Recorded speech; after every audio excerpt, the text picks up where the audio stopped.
नमस्कार।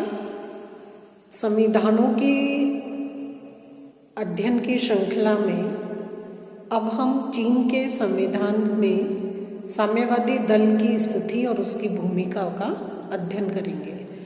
चीन के जनवादी गणराज्य में साम्यवादी दल की एक बहुत महत्वपूर्ण और केंद्रीय भूमिका है। चीन के साम्यवादी दल के अधीन और मार्क्सवाद, लेनिनवाद और माओ त्से तुंग की विचारधारा के मार्गदर्शन में सभी राष्ट्रीयताओं के जो चीनी लोग हैं वो जन लोकतांत्रिक अधिनायकवाद से निरंतर जुड़े रहेंगे और समाजवाद के रास्ते पर चलते रहेंगे। इस तरह का एक भाव चीन के संविधान की प्रस्तावना में उल्लेखित है। सार रूप में अगर हम देखें तो हम ये स्पष्ट रूप से कह सकते हैं कि चीन में साम्यवादी व्यवस्था और समाजवादी लक्ष्य की पूर्ति और प्राप्ति में समस्त निर्धारित सिद्धांतों और निर्देशों के निर्णय और उसकी क्रियान्विति की प्रक्रिया में चीन का साम्यवादी दल एक महत्वपूर्ण केंद्रीय भूमिका में है। साम्यवादी दल का यदि हम संगठन देखें चीन में तो दल का संगठन पिरामिड के आकार का है, यानी पॉलिट ब्यूरो के रूप में एक शिखर नेतृत्व और निचले स्तर की समस्त इकाइयों के स्तर तक ये साम्यवादी दल का संगठन व्यापक है। इसलिए नीचे से विस्तृत स्थानीय स्तर की इकाइयों के रूप में और ऊपर से पॉलिट ब्यूरो के रूप में एक केंद्रीय शिखर के रूप में पिरामिड के आकार में इस साम्यवादी दल का संगठन देखा जाता है। और ये साम्यवादी दल लोकतांत्रिक केंद्रवाद के सिद्धांत के आधार पर कार्य करता है। दल की नीतियों का संचालन, कार्यक्रम का संचालन केंद्रवाद के लोकतांत्रिक केंद्रवाद के आधार पर होता है। साथ ही साथ दलीय सर्वोच्चता के सिद्धांत का पालन भी किया जाता है। चीन में समाजवादी व्यवस्था की स्थापना और क्रियान्विति में साम्यवादी दल की भूमिका सर्वोच्च है। दल सर्वोच्चता के सिद्धांत के आधार पर कार्य करता है। साम्यवादी दल का शासन तंत्र पर अपना एकाधिकार और पूर्ण नियंत्रण व्यापक रूप में या प्रभावी रूप में देखा जाता है। चीन की साम्यवादी दल की नीति रीति समाजवादी और साम्यवादी व्यवस्था को संरक्षित करने के क्रम में प्रमुख मानी जाती है। साम्यवादी दल का संगठन पिरामिड के आकार का है और मुख्यतः 3 स्तरों पर इस संगठन को, साम्यवादी दल के संगठन को देखा जाता है। पहला प्रारंभिक दलीय संगठन होता है, दूसरा स्थानीय दलीय संगठन होता है और तीसरा राष्ट्रीय स्तर पर दलीय संगठन होता है। राष्ट्रीय दल कांग्रेस की जो संख्या है वो लगभग 1900 के से अधिक है और कार्यकाल जो है वो इसका 5 वर्ष है। केंद्रीय समिति जो है वो इस कार्यकाल को कम भी कर सकती है और बढ़ा भी सकती है। राष्ट्रीय दल कांग्रेस साम्यवादी दल का सर्वोच्च अंग है जो सर्वोच्च स्तर पर है। राष्ट्रीय दल कांग्रेस साम्यवादी दल का वो सर्वोच्च शिखर है जो पिरामिड के उच्चतम स्तर को निर्धारित करता है।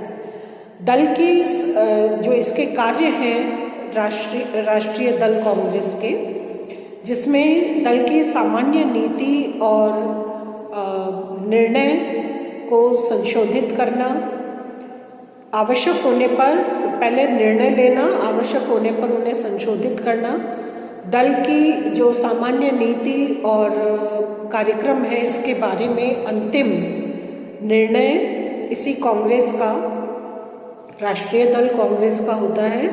आवश्यक होने पर उस निर्णय में वांछनीय संशोधन करने का भी प्रावधान है। साथ ही साथ केंद्रीय समिति की जो कुल सदस्य संख्या उसको तय करने का, उसका निर्वाचन करने का या मनोनयन करने का अधिकार भी इसी दलीय कांग्रेस के पास होता है। केंद्रीय समिति के कार्यों की देखरेख करना और केंद्रीय समिति जो रिपोर्ट भेजती है राष्ट्रीय दल कांग्रेस को, उस रिपोर्ट पर विचार करना। राष्ट्रीय दल कांग्रेस दलीय संगठन की केंद्रीय व्यवस्थापिका के रूप में कार्य करता है, व्यवस्थापिका के समान कार्य करता है। उसे दलीय संविधान में भी संशोधन करने की शक्ति प्राप्त होती है। व्यवहार में सर्वोच्च शक्ति और अधिकार का प्रयोग दल की केंद्रीय समिति के द्वारा किया जाता है। सिद्धांत रूप में दल की सर्वोच्च शक्ति का प्रयोग राष्ट्रीय दल कांग्रेस के द्वारा किया जाता है। व्यावहारिक रूप में दल की एक केंद्रीय समिति होती है। इस केंद्रीय समिति के द्वारा वास्तविक या व्यावहारिक रूप में शक्ति का प्रयोग किया जाता है। वर्तमान काल में केंद्रीय समिति के जो कुल निर्वाचित और मनोनीत सदस्य हैं वो लगभग 356 सदस्य हैं। केंद्रीय समिति की सदस्यता चीन की राष्ट्रीय राजनीति में विशिष्ट प्रतिष्ठा का विषय मानी जाती है।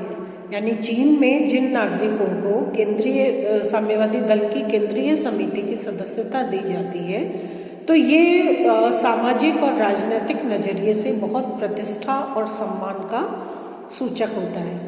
केंद्रीय समिति में एक प्रकार से दल के पॉलिट ब्यूरो, दल का सचिवालय और दल के जो सैनिक आयोग के सदस्य हैं, वे नियंत्रक आयोग के सदस्य, इन सबको दल की केंद्रीय समिति में स्थान प्राप्त होता है।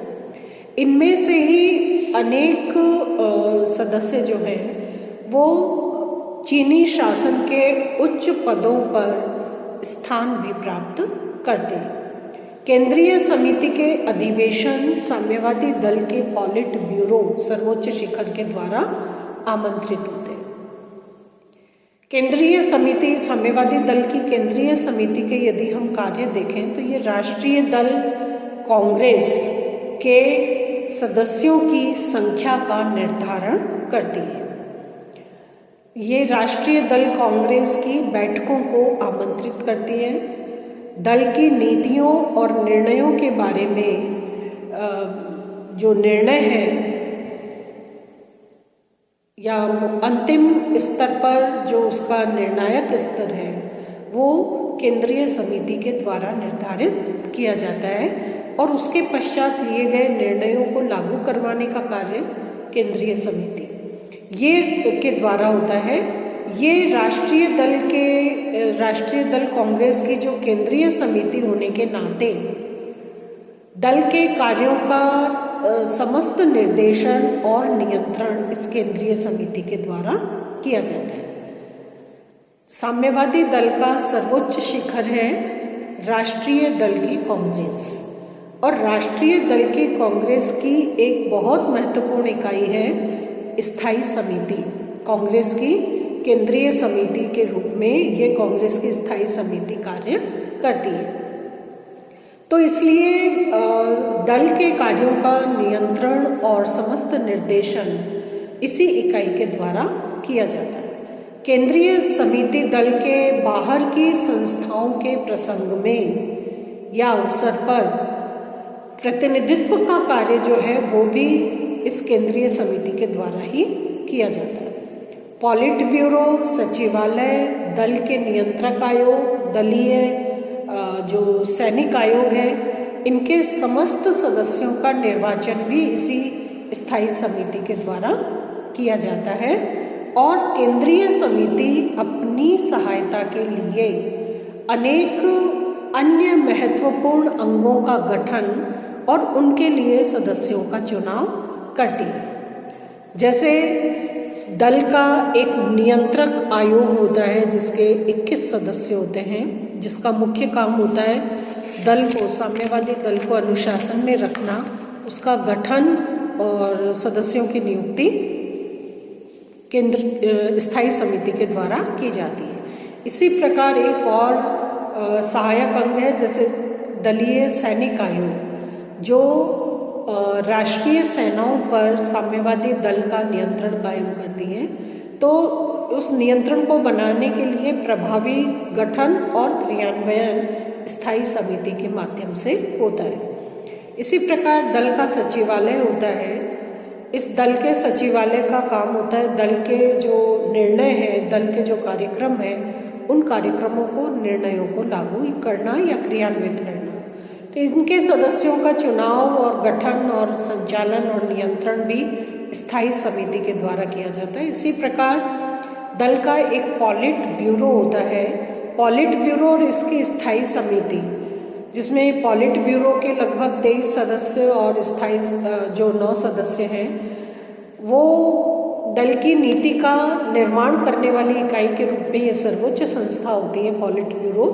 तो इसका गठन और संचालन जो है वो भी स्थायी समिति के द्वारा किया जाता है। तो चीन में पॉलिट ब्यूरो की जो स्थायी समिति है, जो साम्यवादी दल की राष्ट्रीय दल कांग्रेस है, उसकी जो स्थायी समिति है, पॉलिट ब्यूरो की जो स्थायी समिति है, ये एक प्रकार से एक दलीय समाजवादी राज्य व्यवस्था की सर्वोच्च निर्णायक संस्था है, सर्वोच्च निर्णायक इकाई है।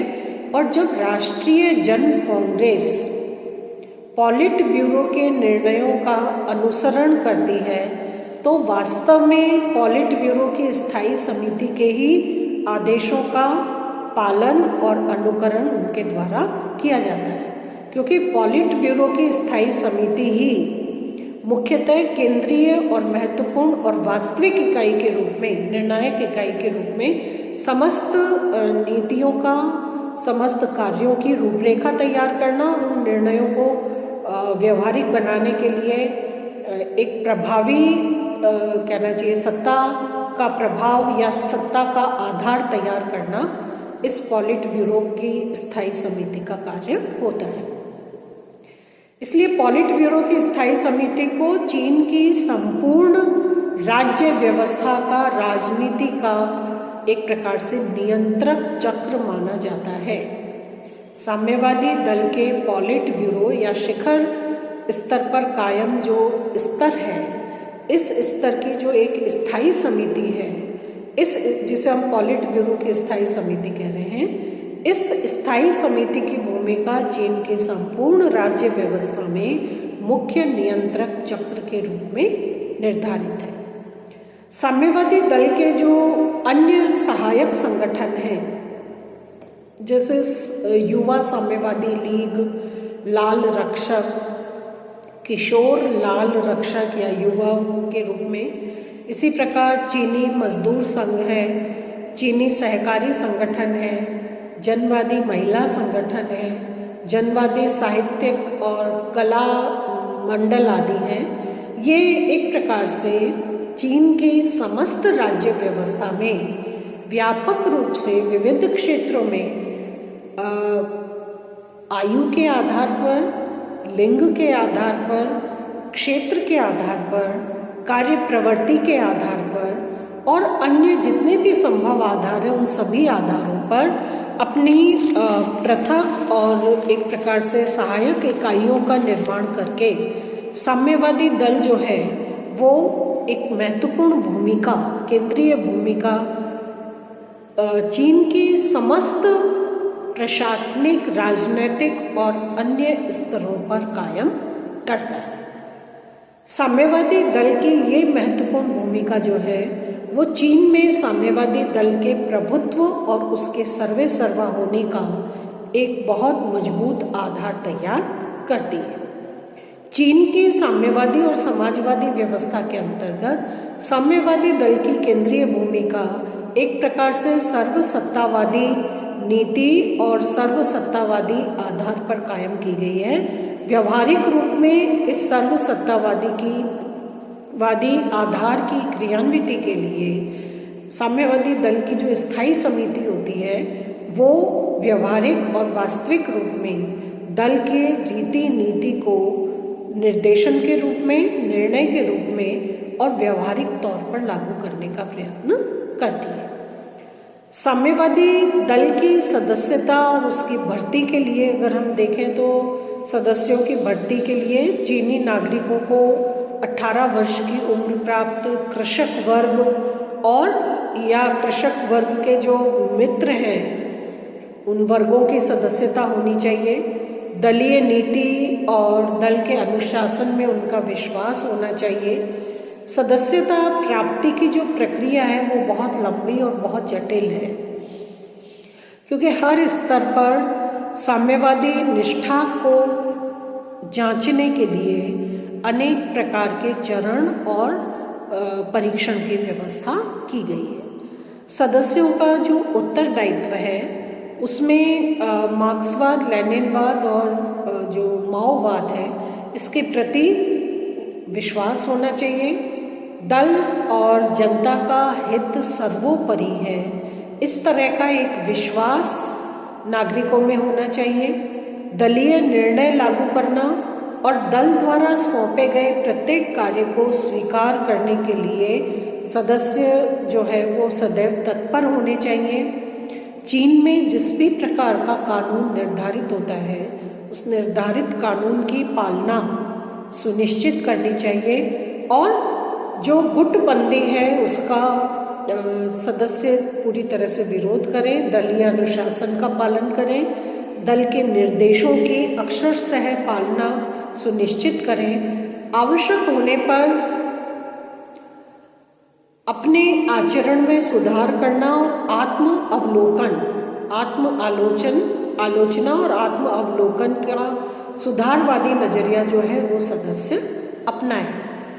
इसी प्रकार जनता में दलीय नीतियों का प्रचार करना, साम्यवादी जो मूल्य हैं, साम्यवादी और समाजवादी जो प्रक्रियाएं हैं उनके प्रति जनता का विश्वास बनाना और जनता की प्रतिक्रिया जानना। इसी प्रकार साम्यवादी दल के सदस्यों के लिए उत्पादन के क्षेत्र में आदर्श नेतृत्व का उदाहरण बनने के लिए भी एक उनसे आशा की जाती है। मातृभूमि पर किसी भी प्रकार का चीनी मातृभूमि पर किसी भी प्रकार का कोई खतरा आने पर वीरतापूर्वक उसका मुकाबला करने का संकल्प साम्यवादी दल के सदस्यों का होना चाहिए। और सदस्यों को कुछ अधिकार भी दिए जाते हैं, जैसे दलीय चुनाव में भाग लेना, दल की बैठकों में शामिल होना, अधिवेशन में भाग लेना, मतदान का अधिकार भी सदस्यों को दिया जाता है। दल की बैठक में अपने विचार प्रस्तुत करने का, आलोचना करने का, सुझाव देने का अधिकार भी सदस्यों को प्रदान किया जाता है। तो इस प्रकार दल की जो सदस्यों का उत्तरदायित्व है वो बहुत विस्तृत रूप में निर्धारित किया जाता है। दल की जो सामाजिक संरचना है वो सबसे महत्वपूर्ण स्थान इस दल की सामाजिक संरचना के अंतर्गत सबसे महत्वपूर्ण स्थान कृषक वर्ग को दिया गया है, क्योंकि कृषक या श्रमिक वर्ग जो है वो ही साम्यवादी और समाजवादी व्यवस्था के मूल्यों को प्रखर करने का, स्थापित करने का सशक्त माध्यम है। तो सबसे दल की सामाजिक संरचना में सबसे महत्वपूर्ण स्थान कृषक वर्ग को, द्वितीय स्थान जो मित्र श्रमिक वर्ग है उन्हें प्रदान किया गया है, और फिर बहुत सीमित मात्रा में बुद्धिजीवी वर्ग को सामाजिक संरचना में स्थान प्रदान किया गया है। तो पहला स्थान कृषक वर्ग का है दल की सामाजिक संरचना में, दूसरा स्थान मित्र श्रमिक वर्ग का है, और तीसरा स्थान जो बहुत सीमित रूप में है वो है बुद्धिजीवी वर्ग को। इसी प्रकार साम्यवादी दल में समय समय पर एक प्रकार से छंटनी और सफाई आंदोलन चलता है, जिसके अंतर्गत सदस्यों की निष्ठा, साम्यवादी दल के सदस्यों की निष्ठा का परीक्षण करके और आवश्यकतानुसार उनकी सदस्यता को संशोधित करने का अधिकार या प्रक्रिया जो है वो साम्यवादी दल की प्रक्रिया के अंतर्गत निहित है। तो अयोग्य, संदिग्ध संदिग्ध निष्ठा वाले या अनुशासनहीन सदस्यों को दल की परिधि से परे करने के लिए इस प्रकार का कार्यक्रम किया जाता है।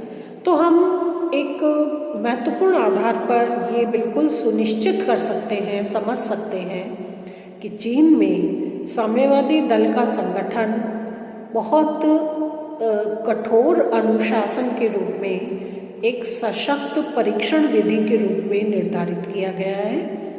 चीन के समस्त भौगोलिक और राष्ट्रीय आधार पर इसकी इकाइयाँ और साम्यवादी दल के कार्यक्रम लागू होते हैं। दल के पॉलिट ब्यूरो की जो केंद्रीय समिति है वो एक प्रकार से चीन की राजनीतिक व्यवस्था और सामाजिक व्यवस्था और अन्य आर्थिक आदि समस्त प्रकार के आयामों में एक निर्णायक इकाई की केंद्रीय भूमिका निभाती है। धन्यवाद।